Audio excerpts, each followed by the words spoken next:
CPM-ന്റെ പാളിച്ചയാണ്, അല്ലാതെ വേറെ പാളിച്ചൊന്നുമില്ല. CPM-ന്റെ അണികളെ പാളിച്ച, അത് പിണറായിന്റെ പാളിച്ചല്ല. ചെറിയ വാഗ്ദാനം കൊടുക്കുക, എന്നൊരു വലിയ PR വർക്ക് നടത്തുക.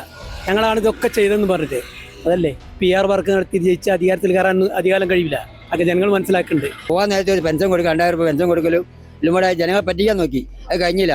ഈ സ്വർണ്ണം തന്നെ മതി, അയ്യപ്പന് സ്വർണ്ണം കട്ടെ. അയ്യപ്പന് സ്വർണ്ണം കൊട്ടുകൊണ്ട് ഒരിക്കലും രക്ഷ ഉണ്ടാവില്ല. ജനങ്ങൾ വെറുത്തിട്ട് ഈ ഭരണം എങ്ങനെയും മാറി കിട്ടാൻ മതിയുള്ളതാണ്. അതിനകത്ത് വെറുത്ത് ജനങ്ങൾ ഈ 5 കൊല്ലം കൊണ്ട് ജനങ്ങൾ അനുഭവിച്ച പ്രശ്നങ്ങൾ മനസ്സിലാക്കിക്കൊണ്ട് തന്നെ അവർ വിധി എഴുതി, അത്രേ ഉള്ളൂ. മടുത്ത് കാണും ജനങ്ങൾക്ക്, അതിനാണ് കൂടുതൽ ചാൻസ് കാണുന്നത്. നിയമസഭ ഇലക്ഷൻ വരുമ്പോഴേക്കും ഒക്കെ ശരിയായിക്കോളും, പിണറായി വിജയൻ തന്നെ വരും. ഭരണത്തിന്റെ ചെറിയൊരു പോരായ്മയാണ് UDF ഈ ലെവലിൽ മുന്നോട്ട് വരാൻ കാരണം. പക്ഷേ ഈ തെരഞ്ഞെടുപ്പിൽ വ്യത്യസ്തമായ രീതിയിലാണ് നമ്മൾ കണ്ടത്. ജനങ്ങൾ വെറുക്കപ്പെട്ടു LDF-ന്, അതാണ് UDF-ന്റെ വിജയം. ജനദ്രോഹപരമായിട്ടുള്ള ഒരുപാട് കാര്യങ്ങൾ ജനങ്ങൾ തിരിച്ചുകുത്തി, അതെന്നാണ് ഉണ്ടായത്. മൊത്തത്തിൽ പ്രശ്നങ്ങൾ തന്നെയാണല്ലോ. മൊത്തത്തിൽ പ്രശ്നമാണോ? പിന്നെ മൊത്തത്തിൽ പ്രശ്നങ്ങൾ തന്നെയാണല്ലോ. ജനങ്ങൾ തിരിച്ചറിഞ്ഞ്, അത്രയോ. എന്താണ് തിരിച്ചറിഞ്ഞത്? ഇപ്പോഴത്തെ ഭരണത്തിനെ പറ്റിയിട്ട് ചിലപ്പോൾ എന്തെങ്കിലും മോശമായിട്ട് തോന്നിയിട്ടുണ്ടാവും. CPM-ന് വളരെ മുന്നോട്ട് പല കാര്യങ്ങളും ചെയ്തിട്ടുണ്ട്, എന്നിട്ടും UDF-ന് ജയം എന്താണെന്നുള്ളത് മനസ്സിലാകുന്നില്ല. എന്റെ അഭിപ്രായം ഒരു മാറ്റം നല്ലതാണ്. എന്തിനാണ് മാറ്റം? ഇങ്ങനെ മാറ്റം തന്നെ നിത്യസുഖത്തിന് ഇതെല്ലാം വില കൂടിയല്ലേ. സെക്രട്ടറി ഇങ്ങനെ പിടിച്ചു വെച്ചിരിക്കുന്നത്, എൻ്റെ വീട് പട്ടിണിയാണ്. സത്യം എനിക്ക് ഇവിടെ ചെയ്യാനും പറ്റില്ല, ഇവിടെ ചെയ്യാനും പാടില്ല, ബീച്ചിൽ ചെയ്യാൻ പാടില്ല, പിന്നെ ഞാൻ എവിടെ പോയി ചെയ്യുക? ജീവിക്കണ്ടേ? സന്തോഷമാണ് എനിക്ക്. സെക്രട്ടറി എൻ്റെ പാപ്പടന്ന് മാറ്റണം. എൻ്റെ അന്നം മുട്ടിച്ച സെക്രട്ടറി ആ സ്ഥാനത്ത് ഒരിക്കലും ഇരിക്കാനുള്ള യോഗ്യതയില്ല. ആരാധനകളെ സ്വർണ്ണം കട്ട ഒരിക്കലും കഴിച്ചില്ലാതെ ഏത് ആരാധനയായാലും, മുസ്ലിംസിൻ്റെ ആയാലും ക്രിസ്ത്യൻസിൻ്റെ ആയാലും, അയ്യപ്പൻ്റെ സ്വർണ്ണം പാളിയും വാതിലും ഒക്കെ കൊണ്ടുപോയതല്ലേ. നിന്റെ കൊണ്ടുപോകാനുള്ള അയ്യപ്പൻ്റെ അവിടെ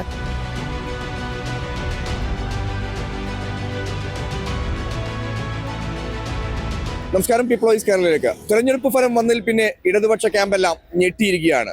വലിയ ഇതിലേക്കാണ് UDF അടിച്ചു കയറിയത്. ഇത് എങ്ങനെ സംഭവിച്ചു, എന്തുകൊണ്ട് സംഭവിച്ചു, ഇനി ജനങ്ങൾ പറയട്ടെ. CPM-ന്റെ പാളിച്ചയാണ്, അല്ലാതെ വേറെ പാളിച്ചൊന്നുമില്ല. CPM-ന്റെ അണികളെ പാളിച്ച, അത് പിണറായിന്റെ പാളിച്ചല്ല. എന്തുകൊണ്ട് അങ്ങനെ പറയണേ? എന്തുകൊണ്ടാ വെച്ചാൽ അണികളെ താറാറാണല്ലോ. ഉദ്യോഗസ്ഥന്മാരും അണികളൊക്കെ ചേർന്നാലും ഇവിടെ ഭരണം മര്യാദയ്ക്ക് കേൾക്കുമോ? ഒരു മുഖ്യമന്ത്രി വിചാരിച്ചാൽ കഴിയുന്ന കാര്യമാണ്. മറ്റുള്ള സംസ്ഥാനങ്ങളിലുള്ളതും മറ്റേത് മറിച്ചൊക്കെ ഉദ്യോഗസ്ഥന്മാർ ചെയ്യണം. ഏത് രീതിയിൽ പോകണം, ഏത് രീതിയിൽ വരണ്ടെന്നൊക്കെ ഉള്ളത് ഉദ്യോഗസ്ഥന്മാർ തീരുമാനിക്കണം. അല്ലാതെ ഒരു പിണറായി വിചാരിച്ചതിനെ കൊണ്ടൊന്നും കാര്യം നടക്കില്ല. പിണറായി നല്ല രീതിയിലേക്ക് ഭരിച്ചോ? പിണറായി ഭരിച്ചിട്ടുണ്ട്, പക്ഷെ പിണറായിൻ്റെ കൂടെ നിൽക്കുന്ന മറ്റുള്ള ആൾക്കാരൊക്കെ എന്താണ് വാതിക്കട്ടിലൊക്കെ കട്ടുകൊണ്ടുപോകല്ലേ. പിന്നെ എങ്ങനെ ഉണ്ടാകുക? ശബരിമലയിൽ എല്ലാവരും വിശ്വസിക്കുന്ന ഒരു സ്ഥലമാണ്. ആ ശബരിമലയിൽ ഈ CPM-ന്റെ കാര്യപ്പെട്ട ആൾക്കാരാണ് ഇത് അടിച്ചിട്ട് പോകുന്നത്, സപ്പോർട്ട് ചെയ്യുന്നത്. അതുകൊണ്ടാണ് ഈ ഭരണം ഇങ്ങനെ തകരാറ് വന്നത്, അല്ലാണ്ട് വേറെ ഒന്നുമില്ല. സംഭവിക്കുക ജനങ്ങൾക്കൊക്കെ ബോധ്യപ്പെട്ടല്ലോ. ഇത്രയും കാലത്തെ 10-11 വർഷത്തെ ഭരണം ജനങ്ങൾക്ക് ദുരിതമാണ് പേറിയുന്നത്. അല്ല, ചെറിയ ഇതുണ്ടല്ലോ, ചെറിയൊരു ഇത് കൊടുത്തൊരു വലിയ വിപ്ലവകരമായ PR വർക്ക് നടത്തി ജയിച്ച് അധികാരത്തിൽ കയറാൻ അധികാരം കഴിയില്ല. അതൊക്കെ ജനങ്ങൾ മനസ്സിലാക്കുന്നുണ്ട്. അതാണ് അതിൻ്റെ പരാജയത്തിൻ്റെ കാരണം. LDF-ന്റെ ചെറിയ വാഗ്ദാനം കൊടുക്കുക, എന്നൊരു വലിയ PR വർക്ക് നടത്തുക. ഞങ്ങളാണ് ഇതൊക്കെ ചെയ്തതെന്ന് പറഞ്ഞിട്ട് അതല്ലേ. ഇപ്പം എത്ര കൊല്ലം ക്ഷേമ പെൻഷനാണ് ഇപ്പോൾ പെട്ടെന്നല്ല ഇപ്പോൾ കൊടുത്ത് കഴിച്ചിലാക്കി എടുത്തത്. ഇതുവരെ കൊടുക്കലുണ്ടോ? ഇടയ്ക്കിടയ്ക്ക് ഇടപെട്ടില്ലല്ലേ. അതൊക്കെ ജനങ്ങൾക്ക് മനസ്സിലാകുന്നുണ്ട്. അതിനേക്കാൾ വലിയ പ്രശ്നങ്ങൾ ഇപ്പോഴും ഉണ്ട്. ഇപ്പം അതിദാരിദ്ര്യം എന്ന് പറയുന്നുണ്ടല്ലോ, അതിദാരിദ്ര്യം എത്ര വീടുകളാണ് ഇപ്പോൾ ഉള്ളത്? കുടിവെള്ളമില്ലാത്ത, കക്കൂസില്ലാത്ത, ലൈറ്റില്ലാത്ത, ഇതൊക്കെ വെച്ചിട്ടാണ് അതിദാരിദ്ര്യം അവസാനിപ്പിച്ച് പറഞ്ഞ് നമ്മളൊക്കെ കാണുന്നതാണല്ലോ. അപ്പോൾ അതാണ് അതിൻ്റെ ഒരു പ്രതിഫലനമാണ് ഇന്നത്തെ ഈ ഷോക്ക് ട്രീറ്റ്മെൻറ്റാണ്. ഇതാര് ചെയ്താലും തെറ്റാ. അത് രാഹുലായാലും ശരി, ഇപ്പുറത്തുള്ള ചെയ്താലും തെറ്റാണ്. അപ്പോൾ അതിന് കർശനമായ നിലപാടുകൾ സ്വീകരിക്കണം. അതാണ് ഒരു ഭരണകൂടത്തിൻ്റെ. ഇത്രയും കാലം വലിയ ഈ സംഭവം നടന്നൊരു കുറേ ആയാലും ഇപ്പോൾ ഇലക്ഷനോട് തൊട്ടിട്ടാണല്ലോ ഇപ്പോൾ ഇവനെ വിവാദമാക്കി എടുക്കുന്നത്. അത് തെരഞ്ഞെടുപ്പ് ട്രെൻഡല്ലേ. അന്നേ പിടിച്ചുകൂടായിരുന്നു, ഇപ്പോഴും പിടിച്ചിട്ടില്ലല്ലോ. അതെന്താണ്? ഇതൊക്കെ സത്യം ജനങ്ങൾക്ക് ബോധ്യപ്പെടുന്നില്ലേ? അപ്പം അതുകൊണ്ട് അതിനൊക്കെയുള്ള മറുപടിയാണ് ഇതൊക്കെ കൊടുക്കുന്നത്. പിണറായി സർക്കാരിൻ്റെ ഭരണത്തിൻ്റെ വളരായ്മ, അഴിമതി, പിന്നെ സ്വർണ്ണക്കൊള്ള, ഇങ്ങനത്തെ എല്ലാത്തിനും കൊണ്ടുള്ള കൊടുത്താൽ ജനങ്ങൾ വെറുത്തിട്ട് ഈ ഭരണം എങ്ങനെയും മാറി കിട്ടാൻ മതിയുള്ള ഇതാണ്. അതിനകത്ത് വെറുത്ത് ജനങ്ങൾ ഒരു പോകാൻ നേരത്തെ ഒരു പെൻഷൻ കൊടുക്കുക, 2000 രൂപ പെൻഷൻ കൊടുക്കലും ഇവിടെ ജനങ്ങളെ പറ്റിക്കാൻ നോക്കി, അത് കഴിഞ്ഞില്ല. ഈ സ്വർണ്ണം തന്നെ മതി, അയ്യപ്പൻ്റെ സ്വർണ്ണം കട്ടെ. അയ്യപ്പൻ്റെ സ്വർണ്ണം കൊട്ടുകൊണ്ട് ഒരിക്കലും രക്ഷ ഉണ്ടാവില്ല. ഈ പിന്നെ അസംബ്ലിയിലും കിട്ടൂല. തീർച്ചയായും. എന്തുകൊണ്ട് അങ്ങനെ പറയുന്നത്? ആണ് അയ്യപ്പൻ്റെ സ്വർണ്ണം കെട്ട്, ദൈവത്തെ സ്വർണ്ണം കെട്ട്. അങ്ങനെ ദൈവത്തെ സ്വർണ്ണം കെട്ട് എങ്ങനെ കഴിച്ചിലാവാ? ആരാധനകളെ സ്വർണ്ണം കെട്ട ഒരിക്കലും കഴിച്ചില്ലാതെ ഏത് ആരാധനയായാലും, മുസ്ലിംസിൻ്റെ ആയാലും ക്രിസ്ത്യൻസിൻ്റെ ആയാലും, അയ്യപ്പൻ്റെ സ്വർണ്ണം പാളിയും വാതിലും ഒക്കെ കൊണ്ടുപോയതല്ലേ. ഇനി കൊണ്ടാവാനുള്ള അയ്യപ്പൻ്റെ അവിടെ വേറൊരു അമ്പലത്തിന് കട്ടുമെന്ന് പറഞ്ഞു. അതിനൊക്കെയുള്ള പ്രതികാരം ചെയ്ത ജനങ്ങൾ ഒരിക്കലും ജനങ്ങളെ പറ്റിക്കാൻ കഴിയില്ല. കുറേ പറ്റിച്ച ജനങ്ങളെ ഇനി പറ്റിക്കാൻ കഴിയില്ല ജനങ്ങളെ. അതിനുള്ള കൊള്ളത് അതാണ് ഇവിടെ കോഴിക്കോട് ബാധിച്ചത്. കോഴിക്കോട് കോർപ്പറേഷനിൽ എത്ര സീറ്റാണുള്ളത്? UDF 5 സീറ്റിനാണ് പോയത്. അതും തിരിച്ചു പിടിക്കും. കൊല്ലം, തൃശ്ശൂർ, കണ്ണൂർ ഒക്കെ കിട്ടി 5 സീറ്റ്. 5 കോർപ്പറേഷൻ UDF പിടിച്ചെടുത്ത് 4 മതി. നമുക്ക് ഒറ്റൊന്നില്ലേ, ഒന്നല്ലേ ഉള്ളീനി. കണ്ണൂർ മാത്രമേ ഉള്ളീനി. 4 വലിയ വിജയം തന്നെ. UDF ഒറ്റക്കെട്ടുള്ള വിജയ. സാധാരണ ഈ തദ്ദേശ സ്വയംഭരണ സ്ഥാപന തെരഞ്ഞെടുപ്പിൽ ഇടതുപക്ഷത്തിനാണ് മേൽക്കോയ്മ ഉണ്ടാവാറ്. പക്ഷേ ഈ തെരഞ്ഞെടുപ്പിൽ വ്യത്യസ്തമായ രീതിയിലാണ് നമ്മൾ കണ്ടത്. മൊത്തത്തിൽ ഗ്രാമപഞ്ചായത്തായാലും ബ്ലോക്ക് പഞ്ചായത്തായാലും മുനിസിപ്പാലിറ്റി ആയാലും കോർപ്പറേഷൻ ആയാലും ഒക്കെ തന്നെ പ്രതീക്ഷിക്കാത്ത രീതിയിലുള്ള മുന്നേറ്റം UDF ഉണ്ടാക്കിയിട്ടുണ്ട് എന്നുള്ളത് ഈ തെരഞ്ഞെടുപ്പിൽ നമ്മൾ കണ്ടിട്ടുള്ളൊരു വസ്തുതയാണ്. എന്തുകൊണ്ട് സംഭവിച്ചത് കാരണം ഒന്നാമത് 10 വർഷം ഇടതുപക്ഷം ഭരിക്കുന്നു. അപ്പോൾ സ്വാഭാവികമായിട്ടും ഭരണവിരുദ്ധ തരംഗങ്ങൾ ഉണ്ടാവില്ലോ. ആ പിന്നെ ശബരിമല ഇഷ്യൂസ്, ഇങ്ങനെയുള്ള പല ഇഷ്യൂസും വേണ്ട രീതിയിൽ അത് ഇടതുപക്ഷത്തിനെ സംബന്ധിച്ച് അവർക്കത് ഫലപ്രദമായ രീതിയിൽ കൈകാര്യം ചെയ്യുന്നതിലുള്ള ചെറിയ പിശകുകൾ വന്നുണ്ട്. പിന്നെ ആ പൊതുസമൂഹം, ജനകീയ കോടതിയിലെ ജനാധിപത്യ വിശ്വാസികളായ വോട്ടർമാർ അവർ വളരെ പ്രബുദ്ധരായ, ഉദ്ബുദ്ധരായ, വളരെ വ്യക്തമായ ധാരണ. അപ്പോൾ ആ തെരഞ്ഞെടുപ്പ് വോട്ട് ചെയ്യും. പ്രത്യേകിച്ച് കേരളക്കാരെന്ന് പറഞ്ഞാൽ പ്രബുദ്ധരാണ്, ഉദ്ബുദ്ധരാണ്. ഒരു വോട്ട് ചെയ്യുമ്പോൾ അതിൻ്റെതായ അധികാരങ്ങൾ വിനിയോഗിക്കുന്നവരാണെന്നത്തോളം നിഷ്പക്ഷരായ ആളുകളുണ്ട്. അപ്പോൾ അവരൊക്കെ വിധിയെഴുത്ത് ഈ തെരഞ്ഞെടുപ്പിൽ UDF അനുകൂലമാക്കി മാറ്റിയിട്ടുണ്ട് എന്നുള്ളത് കേരളം മുഴുവൻ നമ്മൾ കണ്ടുകൊണ്ടിരിക്കുക. CPM വളരെ മുന്നോട്ട് പല കാര്യങ്ങളും ചെയ്തിട്ടുണ്ട്. എന്നിട്ടും UDF ജയം എന്താണെന്നുള്ളത് മനസ്സിലാവുന്നില്ല. എന്തുകൊണ്ടാണ് മനസ്സിലാവാത്തത്? എവിടെയാണ് പണി പാളിപ്പോയത്? അല്ലെങ്കിൽ എവിടെയാണ് UDF ജയം വന്നത്? ജനങ്ങൾ എന്ത് മാറി ചിന്തിച്ചോ എന്നുള്ളത് അറിയാനില്ല. അതിനെപ്പറ്റിക്ക് പറയാം. നിങ്ങൾ എന്തുകൊണ്ടാണ് അറിയാൻ കഴിയില്ല എന്ന് പറയുന്നത്? എന്തുകൊണ്ടാണ് നിങ്ങളുടെ കാഴ്ചപ്പാടിൽ ഒന്നെങ്കിലും പറയാം? ജനങ്ങൾ എന്ത് നേട്ടങ്ങൾ നമ്മൾ ഉണ്ടാക്കി കൊടുത്തിട്ടും കാര്യമില്ല. ചിലപ്പോൾ ജനങ്ങൾ മാറ്റത്തിൽ ചിന്തിച്ചാളുണ്ട്. അതാണ് എനിക്കറിയാം. ഒരു മാറ്റം വരണമെന്ന് ചിന്തിച്ചിട്ടുണ്ടോ? സംഭവിച്ചത് നിലവിലുള്ള വിരുദ്ധ വികാരം തന്നെ ഒന്ന്.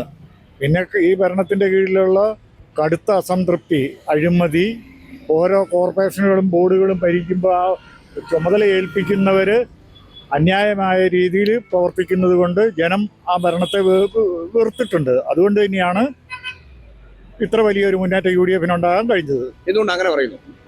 എന്തുകൊണ്ടാണ് അങ്ങനെ പറയുന്നതെന്ന് ചോദിച്ചു കഴിഞ്ഞാൽ നിലവിൽ നടക്കുന്ന സംഭവം അങ്ങനെ ആയതുകൊണ്ട്.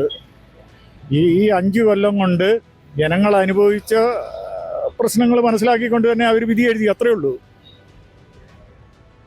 എന്താണ് മോശമുള്ളത്? മോശം അത് ഏത് ഗവൺമെൻറ് അധികാരത്തിലിരുന്ന് കഴിഞ്ഞാലും കുറേ നല്ല കാര്യങ്ങളും കുറേ മോശം കാര്യങ്ങളുണ്ടാവും. അതൊക്കെ സ്വാഭാവികമായി. UDFും LDFും ഇവിടെ മാറി മാറി ഭരിച്ചതല്ലേ. അപ്പോൾ രണ്ടു കൂട്ടരും അങ്ങോട്ടും ഇങ്ങോട്ടും കുറേ കാര്യങ്ങൾ പറയും. പിന്നെ ജനങ്ങൾക്ക് ഉപകാരപ്രദമായ രീതിയിൽ കാര്യമായ ഭരണമൊന്നും നടന്നിട്ടില്ല ഒരു ഭാഗത്തുനിന്നും. അതൊക്കെ തന്നെയാണ് പ്രധാന കാര്യം. ജനം തന്നെ മടുത്തില്ലേ. ചില ആളുകൾ മൊത്തത്തിൽ പിന്നെ നമ്മളെ ഈ ശബരിമല ഇഷ്യൂ, പിന്നെ അഴിമതികൾ, സ്വർണ്ണ പ്രശ്നം, മൊത്തത്തിലുള്ള എല്ലാത്തിലും പിന്നെ UDF മൊത്തത്തിൽ പിന്നെ മേൽക്കോയി നേടിയിരിക്കുകയാണ്. അത് LDFിൻ്റെ കയ്യിലുള്ള മെയിനായിട്ട് വരുന്നത് ഈ ശബരിമല പ്രശ്നമായിട്ട് മെയിനായിട്ട് നമുക്ക് മനസ്സിലാക്കാൻ വേണ്ടി പറ്റുന്നത്. പിന്നെ അതിന് മുമ്പുള്ള സ്വർണ്ണ പിന്നെ പ്രശ്നങ്ങൾ, മറ്റുള്ള മൊത്തത്തിൽ പ്രശ്നങ്ങൾ തന്നെയാണല്ലോ. മൊത്തത്തിൽ പ്രശ്നമാണോ? പിന്നെ മൊത്തത്തിൽ പ്രശ്നങ്ങൾ തന്നെയാണല്ലോ. ആളുകൾ മൊത്തത്തിൽ മാറ്റി ചിന്തിച്ചു. അന്നേരം LDF വരെ മാറ്റിക്കാണ്ട് വോട്ട് ചെയ്തെന്നാണ് നമുക്ക് മനസ്സിലാക്കാൻ വേണ്ടി പറ്റുന്നത്. അതെങ്ങനെ മനസ്സിലാക്കാം? അത് മനസ്സിലാക്കാന്ന് പറഞ്ഞാൽ LDFിൻ്റെ പല വാർഡുകൾ ഇപ്പം നമ്മളെ നാട്ടിൽ, ഞാൻ ബേപ്പൂരിൽ നിന്ന് വരികയാണ്. പിന്നെ ബേപ്പൂരുള്ള LDFിൻ്റെ കുത്തക സീറ്റുകളെല്ലാം നഷ്ടപ്പെട്ടിട്ടുണ്ട്. അതിൻ്റെ ആ ഭാഗത്തു നിന്നുള്ള എല്ലാ വോട്ടുകൾ പോയിട്ട് വമ്പിച്ച് കിട്ടിയ സീറ്റ് തന്നെ വളരെ തുച്ഛമായ വോട്ടുകൾക്കെല്ലാം കിട്ടിയത്. അപ്പോൾ അവർ കൂടെ വോട്ട് ചെയ്തിട്ടാണ് അങ്ങനെ സംഭവിക്കാൻ വേണ്ടി കാരണം. മടുത്ത് കാണും ജനങ്ങൾക്ക് എന്ന് തോന്നുന്നു. അതിനായിരിക്കും മടുത്ത് കാണും തോന്നുന്നു. അല്ല എങ്ങനെ വരില്ലല്ലോ. എന്തുകൊണ്ട് അങ്ങനെ പറയുന്നത് ആയിരിക്കാം. അപ്പോൾ അല്ലാതെ ഒരു ചാൻസ് വരില്ലല്ലോ. ഞങ്ങൾക്ക് തുടർ ഭരണം ആഗ്രഹിക്കുന്നുണ്ടാവില്ല. അതുകൊണ്ടായിരിക്കാം. എന്തായിരിക്കും ഒരു ഭാഗം പറയാൻ പറ്റില്ല. നല്ല രീതിയിലേക്ക് ഭരിക്കുന്ന സർക്കാരുകളൊക്കെ വീണ്ടും വന്നിട്ടുണ്ട് അല്ലേ? കഴിഞ്ഞ തവണ 10-ാം വർഷം വന്നു. നല്ല രീതിയിലേക്ക് ഭരണം മോശം പോയില്ലേ എന്നാ എന്റെ ചോദ്യം. നല്ല രീതിയിൽ തന്നെ 10 വർഷത്തെ ഭരണത്തിന് ശേഷം ഒരു മാറ്റം ആഗ്രഹിച്ചിരിക്കാം. അതിനാണ് കൂടുതൽ ചാൻസ് കാണുന്നത്. പുതിയ പാർട്ടി കൊടുക്കാൻ താല്പര്യം ഉണ്ടായിരിക്കാം ജനങ്ങൾക്ക്. അതായിരിക്കാം. മറ്റു സംസ്ഥാനങ്ങളിലൊക്കെ 40-50 വർഷം ഭരിക്കുന്ന പോലെ കേരളത്തിൽ നടക്കൂല എന്നാണ് എനിക്ക് തോന്നുന്നത് അല്ലേ? അതിന് ചാൻസ് വളരെ കുറവാണ്. അഭ്യസ്തവിദ്യരായ ജനങ്ങളാണ്. അതൊക്കെ താൽക്കാലികമായിട്ടേ ഉണ്ടാവുള്ളൂ. ഇപ്പോൾ ഇനിയിപ്പോൾ നിയമസഭയാണല്ലോ, അപ്പോൾ അവിടെ LDF മുന്നോട്ടിക്കൊണ്ടിരിക്കുന്നു. എന്തുകൊണ്ട് അങ്ങനെ പറയുന്നത്? അതാണ് LDF ചെയ്ത നല്ല കാര്യവും ജനങ്ങളിലേക്ക് ശരിക്കും എത്തിയിട്ടില്ല. അതുകൊണ്ട് ആരാണ് എത്തിക്കേണ്ടത്? എത്തിക്കേണ്ടത് ഗവൺമെന്റിനെയാണ്. പക്ഷേ ശരിക്ക് ഇപ്പൊ ഇടയ്ക്ക് ചില പ്രശ്നങ്ങളൊക്കെ ഉണ്ടായതുകൊണ്ട് ഈ ശബരിമല പ്രശ്നവും. ശബരിമല പ്രശ്നം നിങ്ങളൊരു പാർട്ടിക്കാരൻ എന്ന നിലയ്ക്ക് ശരിക്കും ജനങ്ങളെ ബാധിച്ചിട്ടുണ്ടോ? ബാധിച്ചിട്ടില്ലെങ്കിലും ചില ആളുകൾക്കൊക്കെ ഒരു വിഷയമുണ്ട്. അതുകൊണ്ടാണ്. അടുത്ത തവണ വരും എന്നാ പറയുന്നത് നിങ്ങൾ? തീർച്ചയായിട്ടും LDF തന്നെ അടുത്ത നിയമസഭയിൽ അടുത്ത മന്ത്രിസഭ ഉണ്ടാക്കും. എന്തുകൊണ്ട് അങ്ങനെ ആത്മവിശ്വാസം? അതങ്ങനെ ഒരു ആത്മവിശ്വാസം ഉണ്ട്. അതുകൊണ്ട് തന്നെ തദ്ദേശ സ്വയംഭരണ വകുപ്പിലെ തെരഞ്ഞെടുപ്പ് കഴിഞ്ഞാൽ പിന്നെ നമുക്കൊരു നോക്കിക്കാണുന്ന ഒരു പോയിന്റ്സ് ഓഫ് വ്യൂ സാധനമുണ്ട്. ഒരു പോയിന്റ് ഉണ്ട്.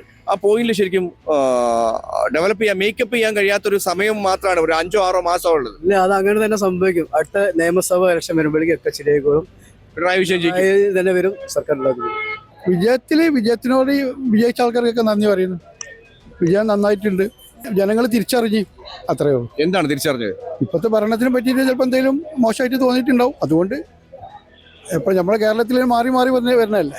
5 വർഷം വരാണെങ്കിൽ 5 വർഷം, ഇടതുപക്ഷമാണെങ്കിൽ 5 വർഷം, പിന്നെ UDF LDF അങ്ങനെയല്ല പോണത്. പക്ഷെ കഴിഞ്ഞ തവണ 10 വർഷം വന്നായിരുന്നു, അത് വേണ്ട എന്ന് വെച്ചോ?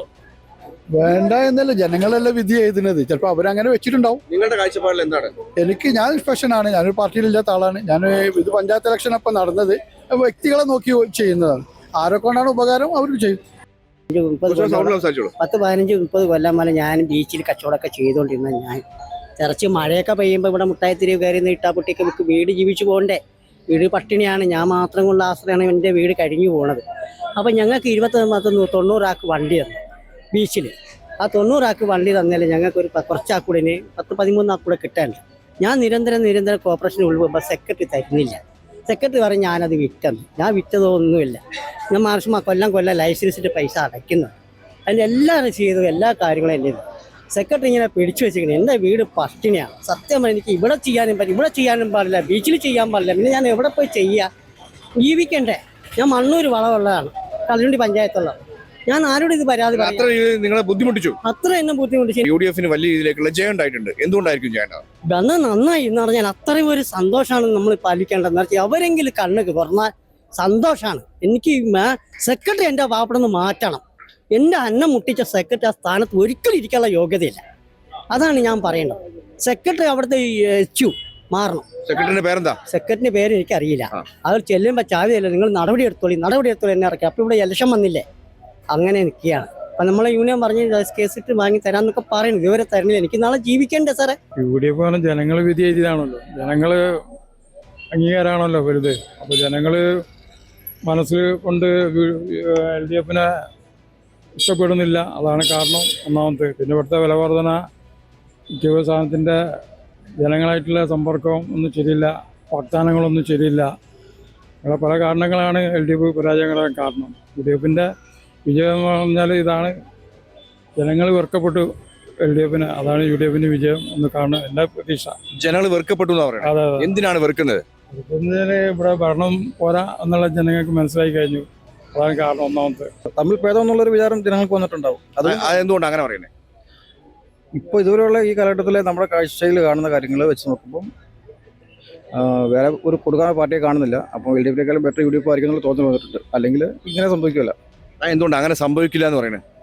അങ്ങനെ സംഭവിക്കില്ല എന്ന് പറയാൻ കാരണം അത് ഒത്തിരി കാരണങ്ങളുണ്ട്. അതിപ്പോൾ ഈ നിങ്ങൾ രണ്ടുപേരോട് പറയാം. ഒത്തിരി കാര്യങ്ങൾ കുറച്ചൊന്നും പറയാം. ഇല്ല, നമുക്ക് കാണുന്ന കാര്യങ്ങൾ ഒത്തിരി ഉണ്ടല്ലോ. സോറി, ഇപ്പോൾ പറയാനുള്ള സമയമില്ല. അത് തീർച്ചയായിട്ടും ജനങ്ങൾക്കെതിരായിട്ടുള്ള ഒരു ഭരണ സംവിധാനമാണ് ഇവിടെ ഉണ്ടായിരുന്നത്. കാരണം എന്ന് വെച്ചാൽ സ്റ്റേറ്റ് ഗവൺമെൻറ് ഭാഗത്തു നിന്നായാലും ജനദ്രോഹപരമായിട്ടുള്ള ഒരുപാട് കാര്യങ്ങൾ ജനങ്ങൾ തിരിച്ചു കുത്തി. അതന്നെയാണ് ഉണ്ടായത്. വേറെ പ്രത്യേകിച്ചൊന്നും അതിൽ ഒന്നും പറയാനില്ല. നിങ്ങളുടെ കാഴ്ചപ്പാടിൽ എന്താണ് പറയാം? എൻ്റെ കാഴ്ചപ്പാടിൽ കുറച്ചും കൂടെ ആഞ്ഞ് പ്രവർത്തിച്ചിരുന്നെങ്കിൽ തീർച്ചയായിട്ടും UDFന് കിട്ടുമായിരുന്നു. ആ പ്രവർത്തനം കുറച്ചും കൂടെ സ്ട്രോങ് ആക്കേണ്ടിയിരുന്നത്. എന്നാൽ UDFന് കിട്ടുമായിരുന്നു. മാറ്റം ജനങ്ങൾ ആവശ്യപ്പെടുന്നു, അതുപോലെ വന്നു, ഇത്രേ ഉള്ളൂ. എന്തുകൊണ്ട് അങ്ങനെ പറയണേ? അങ്ങനെ പറയണല്ലോ, അത് തീർത്ത് പറയാൻ പറ്റുമോ? ജനങ്ങൾ വെറുത്തിട്ടുണ്ടാവും ഭരിക്കുന്ന ഗവൺമെന്റിന്. ചിലപ്പോൾ എന്ത് പറയാനാ, ജനങ്ങൾ വെറുത്തിട്ടുണ്ടാവും. ചിലപ്പോൾ ഒരു മാറ്റം വരുത്തട്ടെ ചിന്തിച്ചിട്ടുണ്ടാവും, വോട്ട് ചെയ്യാൻ പോയിട്ടുണ്ടാവും. നിങ്ങളുടെ ഒരു അഭിപ്രായം എന്താണ്? എന്റെ അഭിപ്രായം ഒരു മാറ്റം നല്ലതാ ആണ്. എന്തിനാണ് മാറ്റം? ഇങ്ങനെ മാറ്റം എന്ന് പറഞ്ഞാൽ നിത്യസുപയോഗത്തിന് ഇതെല്ലാം വില കൂടി തന്നെയല്ലേ, അത് തന്നെ മാറ്റം. നിത്യോപയോഗ സാധനത്തിനൊക്കെ വില കൂടി കൊടുക്കല്ലേ. ഒരു മാറ്റം മനുഷ്യനായാൽ ചിന്തിക്കില്ലേ. ജനങ്ങൾ വിലയിരുത്തി അത് തന്നെ വേറെ ഒന്നുമില്ല. എന്താണ് വിലയിരുത്തിയിട്ടുണ്ടാവുക? നിങ്ങൾ ഒരു വോട്ടർ തന്നെ നമ്മളെ ഇപ്പോഴത്തെ ഭരണത്തിന്റെ ഒരു കാഴ്ചപ്പാടിലായിരിക്കും. എന്താണ് നിങ്ങൾക്ക് തോന്നുന്നത്? എനിക്ക് തോന്നുന്നു അത് തന്നെ. കാരണം വെച്ചാല് ആ ജനങ്ങൾക്ക് ഭരണകർത്താക്കളോട് തോന്നുന്ന ഒരു മമത ഉണ്ടല്ലോ, അതിന് കുറച്ച് കുറവ് വന്നിട്ടുണ്ടാവും. നിങ്ങളുടെ ഒരു കാഴ്ചപ്പാടിൽ എന്താണ് ശരിക്കും അത് എന്താണ്? അങ്ങനെ എങ്ങനെ എക്സ്പ്ലെയിൻ ചെയ്യണേ? എന്ത് സംസാരിക്കാം? സംസാരിക്കാൻ തന്നെ അത് നല്ലൊരു ഭരണം കാഴ്ചവെക്കുകയാണെങ്കിൽ അത് ആൾക്കാർക്ക് ഒരു മടുപ്പ് കുറവാണ്. ആ മടുപ്പ് ഒന്നുകൂടി കൂട്ടിയെടുക്കുകയാണെങ്കിൽ നല്ല ഭരണം കാഴ്ചവെക്കണം. അത്ര എന്തെല്ലാം ജനങ്ങളെല്ലാവരും വോട്ട് ചെയ്ത്, അതല്ലേ എല്ലാവരും വോട്ട് ചെയ്ത്. വോട്ട് ചെയ്തുകൊണ്ടാവൂല, എന്തുകൊണ്ടായിരിക്കും മാറ്റി ചിന്തിക്കാൻ കാരണം? മാറ്റം ജനങ്ങൾ ആഗ്രഹിക്കുന്നുണ്ടാവും, അതായിരിക്കും. സാധാരണ ഒരു വോട്ടർ നിലയിലേക്ക് നിങ്ങൾക്ക് എന്താ കാഴ്ചപ്പാട് ഈ ഭരണത്തിൽ? ഭരണം നല്ല ഭരണം തന്നെയാണ്, എന്തെങ്കിലും ഒരു മാറ്റം ഉണ്ടായിക്കോട്ടെ എന്ന് ചിന്തിക്കാത്ര. വലിയ രീതിയിൽ എന്നാണ് ഇതുവരെ 10 വർഷമായിട്ട് കമ്മ്യൂണിസ്റ്റ് പാർട്ടിയാണ് ഭരിച്ചുകൊണ്ടിരിക്കുന്നത്. ഇപ്പോൾ അതിലൊരു മാറ്റം വരണമെന്ന് വിചാരിച്ചിട്ടാണ് ജനങ്ങൾ UDF-നും BJP-ക്കും വോട്ട് ചെയ്തത്. എന്തുകൊണ്ടാണ് അങ്ങനെ പറയുന്നത്? മാറ്റം നല്ല ഭരണമാണോ മോശം ഭരണം? ഭരണത്തെ കുറിച്ച് എങ്ങനെ വിലയിരുത്തുന്നത്? ഭരണം മോശമായിട്ടാണ് തോന്നുന്നത്, അതുകൊണ്ടാണ് അങ്ങനത്തെ ഒരു ചിന്താഗതി ജനങ്ങളിലേക്ക് വന്നത്. എന്തുകൊണ്ടാണ് മോശം തോന്നുന്നത്? മോശം തോന്നുന്നത് തന്നെപ്പോൾ എണ്ണി പറയാനുള്ള ഒരു ഇതിലല്ല ഞാനുള്ളത്. എന്നാലും ഏകദേശം ജനങ്ങൾക്ക് മടുത്തു ഭരണത്തിനെ പറ്റിയിട്ടുള്ള ഒരു പ്രത്യേക ഒരു മെന്റാലിറ്റി ആയിപ്പോയി. ഭരണത്തിന്റെ ചെറിയൊരു പോരായ്മയാണ് UDF ഈ ലെവലിൽ മുന്നോട്ട് വരാൻ കാരണം. ഭരണ തകർച്ച എന്നും പറയാം, ഭരണത്തിന്റെ പോരായ്മയെന്നും പറയാം. എന്താണ് പോരായ്മ ഉള്ളത് നിങ്ങളുടെ? ഒന്നാമത്തത് ഇവിടെ പൊക്കി കാണിക്കുന്ന UDF പൊക്കി കാണിച്ചത് ശബരിമല വിഷയം തന്നെയാണ്. അങ്ങനെ ഓരോരോ താഴേക്കടയിലുള്ള ജനങ്ങളുടെ വിഷയവും ശബരിമല വിഷയം അത് ഭയങ്കരമായിട്ട് ബാധിച്ചിട്ടുണ്ട് LDF. അതാണിത് കൂടുതൽ അങ്ങനെ വരാൻ സാധിക്കും. എന്താ പറയാനുള്ളതെന്ന് വെച്ചാൽ ഇപ്പോൾ ഓരോ പോരായ്മയാണ്, കൊള്ളരുതായ്മയാണ് ഓരോ എന്നുള്ളതാണ് എനിക്ക് മനസ്സിലാവുന്നത്. എന്താണ് കൊള്ളരുതായ്മ ഉള്ളത്? വികസനം ഉണ്ട് എന്ന് അറിയുന്നുണ്ട്, പക്ഷെ എന്താ വികസനം എന്ന് ചോദിച്ചാൽ കാണുന്നുണ്ടോ? കാണുന്നില്ലല്ലോ നമ്മള്. അല്ല, വികസനം എന്ന് പറഞ്ഞാൽ നമ്മളൊന്നും കാണുന്നില്ല എന്നുള്ളതാണ് എൻ്റെ ഒരു കാഴ്ചപ്പാട്. എന്തുകൊണ്ട് അങ്ങനെ പറയുന്നത്? നമ്മള് കാണുന്നുണ്ടല്ലോ, നമ്മള് റോഡിലിറങ്ങുമ്പോൾ നമ്മള് കാണുന്നുണ്ട്, റോഡുകൾ കാണുന്നുണ്ട്, അവിടുത്തെ റോഡ് ഇങ്ങനെ ഇതൊക്കെ ഇങ്ങനെ നടക്കുന്നുണ്ട്. ഇതിലൊക്കെ തന്നെയാണല്ലോ മാറ്റങ്ങള്. എങ്ങനെയാണ് UDF ഇത്രയധികം സീറ്റ് പിടിച്ചത്, അല്ലെങ്കിൽ എന്തുകൊണ്ടാണ് ഇത്രയധികം സീറ്റിൽ ജയിച്ചത് എന്ന ചോദ്യത്തിന് ജനങ്ങളുടെ ഉത്തരങ്ങളാണ് നിങ്ങൾ കേട്ടത്. നന്ദി, നമസ്കാരം.